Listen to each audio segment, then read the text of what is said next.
Everyone, কেমন আছো তোমরা সবাই? আশা করি তোমরা সবাই খুব ভালো আছো। আর আমিও মোটামুটি এই চলে যাচ্ছে এভাবে। তো এইটা দেখে বুঝতেই পারছো যে আমি এখন আছি আমার শ্বশুর বাড়িতে। আর শ্বশুর বাড়িতে থাকা মানে কিন্তু রেস্ট, এখন তো রেস্টই করছি।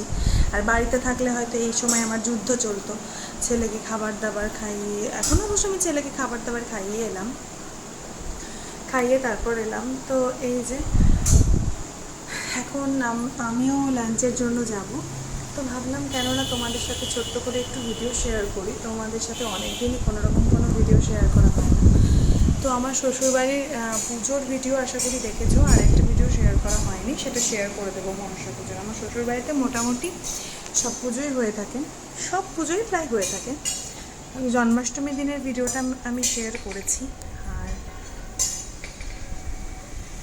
আর মনসা পুজোর ভিডিওটাও শেয়ার করে দেবো। তো বাইরের ওয়েদার বলতে গেলে বৃষ্টি হচ্ছে, বৃষ্টি তো এখনও হচ্ছে, বাইরে বৃষ্টি হচ্ছে, তবে এখন বৃষ্টিটা একটু কম হচ্ছে, কিন্তু রোদটা নেই, মেঘ করে আছে। আমি দেখাচ্ছি, আচ্ছা দেখতে পাচ্ছ কীরকম মেঘ করে রয়েছে, ওয়েদার অতটা নেই। এই হলো আমাদের এখানকার শান্তিপুরের ওয়েদার। আমার শ্বশুরবাড়ি কিন্তু শান্তিপুর, নদিয়ার শান্তিপুরে। তো সেখানকার ওয়েদারই তোমাদের সাথে শেয়ার করলাম, এই আর কি। তো লাঞ্চ করে এসে যদি পারি একটা ছোট্ট ভিডিও শেয়ার করব, যদি পারি। তো তোমরা দেখতে থাকো। টাটা।